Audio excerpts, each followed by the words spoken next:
നമസ്കാരം, കൃത്യസിന്റെ പുതിയൊരു എപ്പിസോഡിലേക്ക് എല്ലാവർക്കും സ്വാഗതം.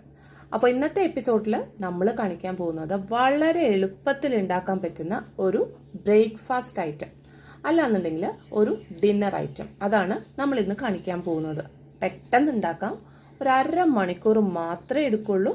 നമുക്ക് പെട്ടെന്ന് തന്നെ ഉണ്ടാക്കിയെടുക്കാം. അപ്പോൾ അതിനകത്തേക്ക് നമുക്ക് മെയിനായിട്ട് വേണ്ടത് 1 കപ്പ് റവ, 1/2 കപ്പ് സേമിയ. ആദ്യം തന്നെ ഇത് രണ്ടും നമുക്കൊന്ന് റോസ്റ്റ് ചെയ്തെടുക്കാം. ഞാനിവിടെ ഫ്ലെയിം ഓണാക്കി പാൻ വെച്ചിട്ടുണ്ട്. പാൻ ചൂടായിട്ടുണ്ട്. നമുക്ക് അരിച്ചെടുത്ത 1 കപ്പ് റവ ഇട്ട് കൊടുക്കാം. ഇനി ഇത് നല്ല ഒരു സ്മെല്ല് വരുന്നത് വരെ നന്നായിട്ടൊന്ന് റോസ്റ്റ് ചെയ്തെടുക്കാം.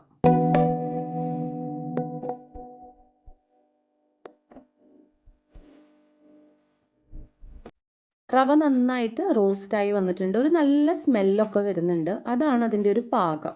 അപ്പം ഇനി നമുക്കതൊന്ന് മാറ്റാം. ഇനി നമുക്ക് 1/2 കപ്പ് സേമിയ ഒന്ന് റോസ്റ്റ് ചെയ്തെടുക്കാം. സേമിയ റോസ്റ്റ് ചെയ്യാനായിട്ട് 1 ടീസ്പൂൺ ഓയിൽ ചേർത്ത് കൊടുക്കുന്നുണ്ട്. അതിനകത്തേക്ക് സേമിയ ചേർത്ത് കൊടുത്ത് നന്നായിട്ട് തന്നെ ഒന്ന് റോസ്റ്റ് ചെയ്തെടുക്കാം.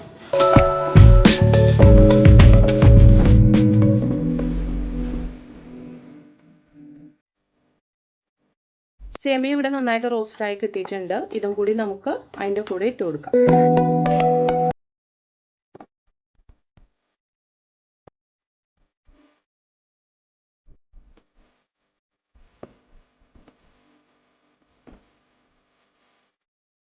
ഇനി നമ്മൾ റോസ്റ്റ് ചെയ്ത് മാറ്റി വെച്ചിരിക്കുന്നതിലേക്ക് കുറച്ച് ഐറ്റംസ് ഫ്രൈ ചെയ്ത് ചേർക്കാനുണ്ട്. അതിനായിട്ട് 1 ടീസ്പൂൺ ഓയിൽ ഒഴിച്ചിട്ടുണ്ട്. 1 ടീസ്പൂൺ കടുക് ചേർത്ത് കൊടുക്കാം. കടുക് നന്നായിട്ട് പൊട്ടി വന്നിട്ടുണ്ട്. നമുക്കൊരു ചെറിയ പീസ് ഇഞ്ചി ചെറുതാക്കി നുറുക്കിയത് ഇതിനകത്തേക്ക് ചേർത്ത് കൊടുക്കാം.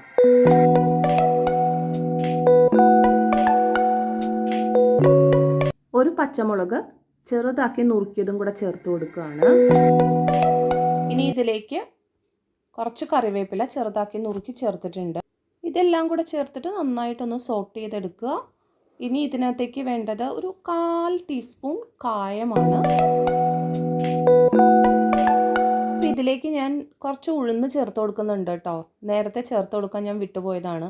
അധികം ഉഴുന്ന് കടിക്കാൻ കിട്ടുന്നത് ഇവിടെ ആർക്കും ഇഷ്ടമല്ല. ഞാൻ വളരെ കുറച്ചേ ചേർത്തിട്ടുള്ളൂ. നിങ്ങളിത് കടുക് പൊട്ടിച്ച് കഴിഞ്ഞിട്ട് ചേർത്തോളൂ. ഞാനിത് ഇടാൻ വിട്ടുപോയതാണ്. ഇതിലേക്കൊരു 1/4 ടീസ്പൂൺ മഞ്ഞൾപ്പൊടിയും കൂടെ ചേർത്ത് കൊടുക്കുന്നുണ്ട്. അപ്പോൾ ഇതെല്ലാം നന്നായിട്ട് ഫ്രൈ ആയി കിട്ടിയിട്ടുണ്ട്. ഇതും കൂടെ നമുക്ക് നേരത്തെ എടുത്തു വച്ചിരിക്കുന്നതിലേക്ക് ചേർത്ത് കൊടുക്കാം.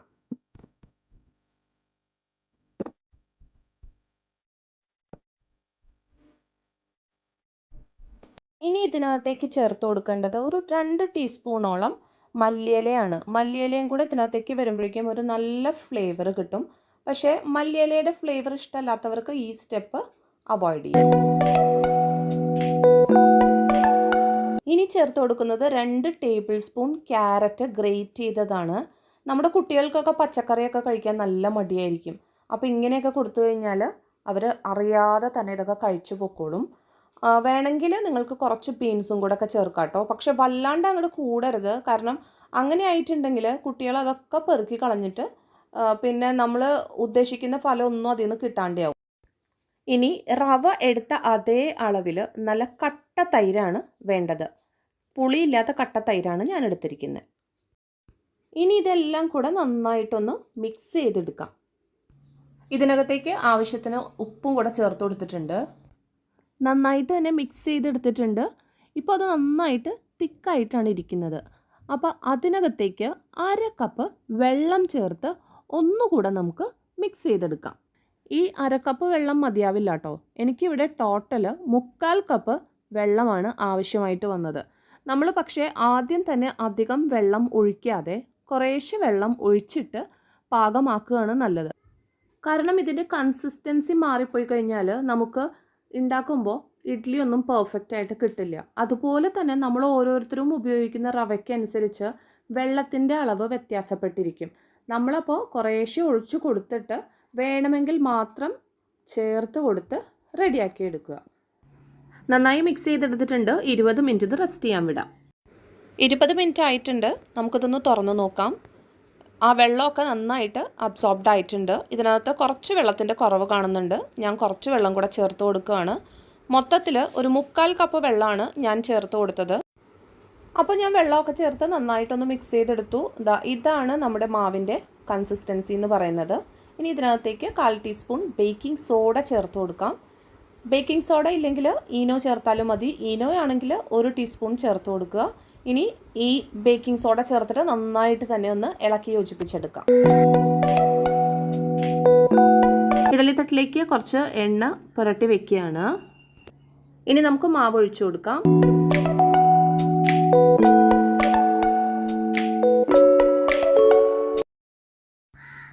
ഇനി അടച്ചു മൂടി വെച്ചിട്ട് ഒരു 10 മിനിറ്റ് സ്റ്റീം ചെയ്തെടുക്കാം. 10 മിനിറ്റ് ആയിട്ടുണ്ട്. ഇതാ നമ്മുടെ ഇഡ്ഡലിയൊക്കെ നല്ല പെർഫെക്റ്റ് ആയിട്ട് കുക്കായി വന്നിട്ടുണ്ട്. നല്ല സോഫ്റ്റാണ് കേട്ടോ, നല്ല ടേസ്റ്റുമാണ്. ഇതിന് ശരിക്കും പറഞ്ഞു കഴിഞ്ഞാൽ ഒരു കറി പോലും വേണ്ട. വളരെ എളുപ്പമാണ് ഉണ്ടാക്കിയെടുക്കാനും.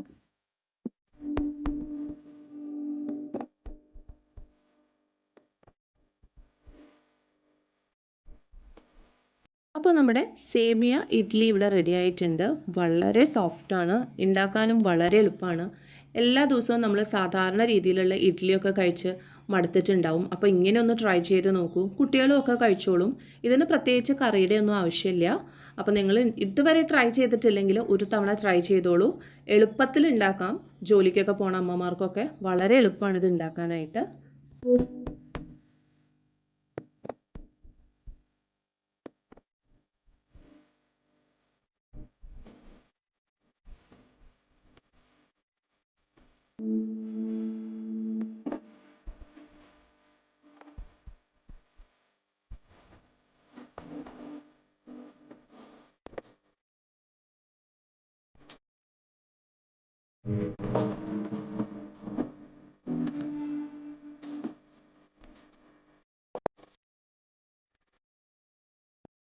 വീഡിയോ ഇഷ്ടപ്പെട്ടാൽ ലൈക്ക് ചെയ്യാനും കമൻറ്റ് ചെയ്യാനും ഷെയർ ചെയ്യാനും സപ്പോർട്ട് ചെയ്യാനും മറക്കല്ലേ. വീണ്ടും കാണാം മറ്റൊരു നല്ല വീഡിയോയുമായി. അതുവരേക്കും ടേക്ക് കെയർ. ബൈ.